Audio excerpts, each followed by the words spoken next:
प्रणाम गुरुदेव। गुरुदेव, यहाँ पे एक साधक का प्रश्न है। बुद्ध के अंतिम वचन थे अप दीपो भव, इसका क्या मतलब होता है, थोड़ा सा आप बताएं। प्रणाम आप सभी को और प्रणाम आपको भी। बुद्ध के अंतिम शब्द अप दीपो भव। बुद्ध ने सिर्फ इतना ही कहा था, अप दीपो भव। बाकी जो था ग्रंथ लिखने वालों ने जोड़ दिया, ग्रंथ लिखने वालों ने जोड़ दिया, कहानी सुनाने वालों ने जोड़ दिया, और फिल्म इंडस्ट्री जिन्होंने बुद्ध के ऊपर बहुत फिल्में बनाई उन्होंने भी जोड़ दिया। बुद्ध पुरुष जो कहता है उसके कहने के बाद सभी लोग अपने अपने हिसाब से चीजें जोड़ते रहते हैं। अप दीपो भव का अर्थ क्या हुआ?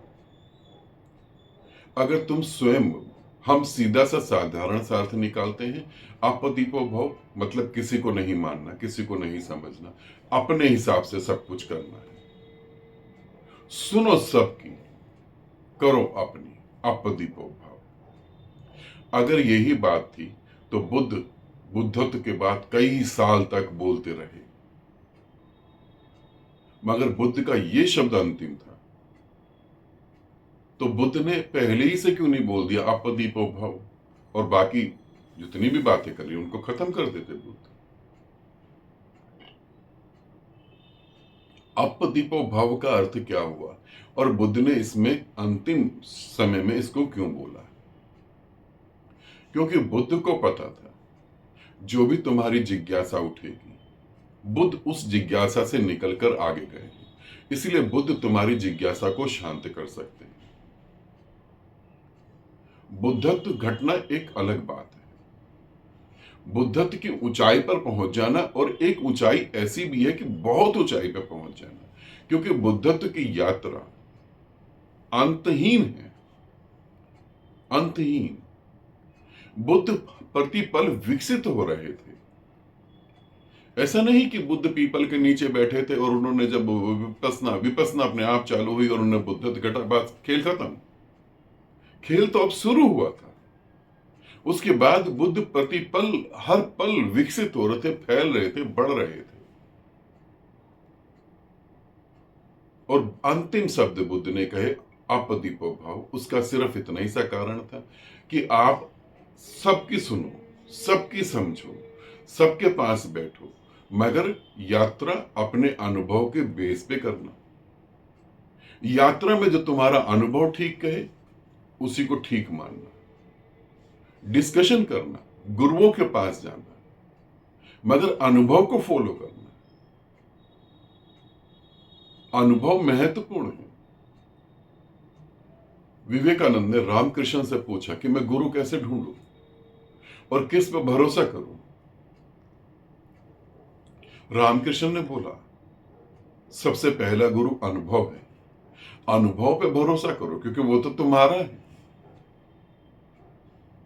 जब तुम साधना करते हो सकता है किसी चोर के साथ साधना कर रहे हो सकता है पत्थर के आगे साधना कर रहे हो सकता है जीवित गुरु के साथ बैठ के साधना कर रहे हो।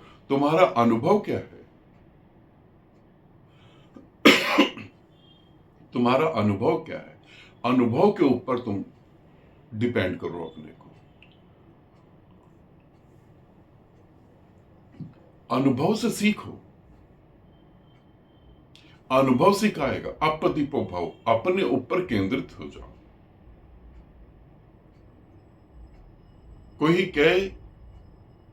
कोई ये कहे कि मेरे दिमाग का साइंटिस्टों ने टेस्ट करा है, मेरे दिमाग को चेक करा है। करा होगा दिमाग को चेक, और वो प्रमाणित थोड़ी ना है। कौन सा साइंटिस्ट है? ये भी प्रमाणित नहीं है। तुम्हारे पास तुम्हारा अपना अनुभव है, उस अनुभव के आधार पे आगे चलो। फिर बुद्ध ने ये कहा, क्योंकि बुद्ध को ये भी पता था कि मेरे शरीर त्यागने के बाद मेरे ही नाम की बहुत सारी कॉपी बन जाएंगी, मेरे ही नाम के लोग खड़े होंगे और शोषण करना चालू कर देंगे। क्योंकि गुरु बनने की चाह तो सभी के अंदर होती है। बुद्ध को यह भी पता था कि गुरु बनने की इच्छा तो सभी के अंदर है। तब बुद्ध ने कहा था अपदीपो भव, बात करना, बैठना, मगर अपने अनुभव पर फोकस करना। अनुभव क्या कहता है तुम्हारा, उस पर विचार करना। अपने दीपक स्वयं बनो, मगर इसका अर्थ नहीं है तुम किसी से बात ही ना करो। इसका अर्थ नहीं है कि तुम बस घर में ही बैठे रहो, आंख बंद करके ही विपස්සना करते चले जाओ, कि विपස්සना ही तुम्हें पहुंचाएगी। विपස්සना तुम्हें पागल जरूर कर सकती है। अगर 100 लोग करते हैं तो उसमें से शायद इसलिए कह रहा हूं कि उसकी भी संभावना कम है, एक व्यक्ति पहुंचे, वरना तो अधिकतर लोग पागल हो जाते हैं। अधिकतर लोग पागल हो जाते हैं। क्यों पागल हो जाते हैं? तुम्हारे अंदर बहुत सारी वासनाएं, बहुत सारी चीजें दबी हुई हैं, उसको विपස්සना करके तुम और प्रेशराइज करते हो और दबा देते हो, और दबाने के कारण वो एक दिन फूट के निकलती है और तुम पागल हो जाते हो।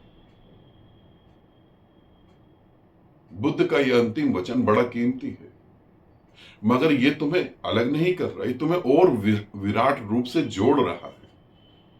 सभी गुरुओं की सुनो और साधना में बैठो, और साधना में जो अनुभव हो उसको लेके आगे चलो। अपने दीपक स्वयं बनो,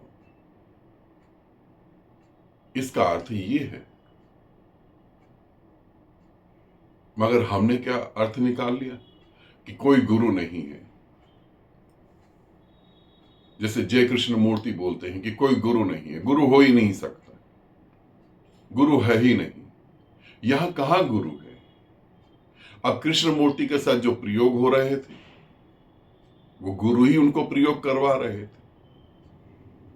आज मैं जिस दशा में हूं, आज मैं जिस भाव दशा में हूं, जिस स्थिति में हूं, मैं सही में मैं भी यही कह देता हूं कि कोई गुरु ही नहीं है। यहां कहीं कोई गुरु नहीं है, यहां शून्य निराकार, बस कहीं कोई गुरु नहीं। कौन किसको समझाएगा? और समझाने से कोई कहां पहुंचा है? मैं भी कह सकता हूं, मगर उसका अर्थ ये नहीं। बुद्ध ने 6 साल जो मेहनत करी थी वो गुरुओं के द्वारा ही मेहनत करी थी। अपदीवो का अर्थ है, अपदीपो भव का अर्थ है अपने दीपक स्वयं बनो। उसका सिर्फ इतना ही सा अर्थ है, अपने अनुभव को देखो, तुम्हारा अनुभव क्या कहता है, और फिर अपने अनुभव को चेक करने के लिए गुरुजनों से बात करो। सत्संग का अर्थ ही ये होता है जो तुम्हें घटा वो सत्य है या असत्य है, उस पर फिर बात करो। असत्य होगा तो खत्म हो जाएगा, सत्य होगा तो बढ़ेगा। कई साधकों के मेरे पास प्रश्न भी आए, यूट्यूब वीडियो में कमेंट्स भी आए कि गुरुदेव अपने अनुभव, हमें आध्यात्मिक अनुभव किसी को नहीं बताने चाहिए या बताने चाहिए। बड़ी मजेदार बात है, यदि गुरु को अपनी दुकानदारी चलानी हो तो गुरु हमेशा ये कहेगा अपने अनुभव किसी को ना बताओ। इस हाथ को अनुभव हो तो इस हाथ को नहीं पता लगना चाहिए। अपने अनुभव गुरु के अलावा किसी को भी ना बताओ, ताकि गुरु अच्छे से तुम्हारा शोषण कर पाए। मगर मैं तुम्हें कहता हूं अपने अनुभव पूरी तरह से बताओ। अगर वो सत्य होगा तो वो टिक जाएगा, असत्य होगा तो वो चला जाएगा। मगर जब तक तुम अंदर लेके बैठे रहोगे तब तक तो तुम्हें वो सत्य ही नजर आएगा। बुद्ध ने कहा अपतिपो भाव, उसके आगे मैं बात जोड़ता हूं, फिर तुम सत्संग में जाओ। फिर तुम सत्संग में जाओ। मैं एक व्यक्ति को मिला, अभी कुछ दिन पहले की बात है। उन्होंने बताया कि 5 साल पहले मैं ध्यान साधना कर रहा था और अचानक शरीर से बाहर निकल गया। अब आप बताएं मेरी गति क्या है? मैंने बोला वो तो 5 साल पहले घटी हुई घटना है, आज तो तुम्हारे पास सिर्फ उसकी याद है, आज तो तुम्हारे पास कुछ भी ऐसा नहीं है। उसको लगा था कि मैं कहूंगा कि तुम समाधि में उतर गए। उसने कहा नहीं नहीं, आप शायद मजाक कर रहे हैं, मुझे तो बहुत कुछ घट रहा है। मगर उसे कहीं कुछ भी नहीं घट रहा था। बस उसने एक बात पकड़ ली थी, 5 साल पहले मैं शरीर से बाहर निकला था, और वो भी कुछ सेकंड के लिए। अपने अनुभव पर डिस्कशन करो, अपने अनुभव को बताओ और घबराओ नहीं।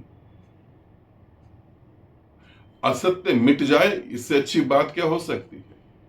असत्य को मौत अंतिम समय में मिटाए, ये तो बहुत बुरा होगा। तो बुद्ध के अंतिम शब्द अपदीपो भव, उसके आगे सत्संग आता है। ठीक है, आनंदित रहो, सदा खुश रहो। बहुत बहुत प्रेम आप सभी को।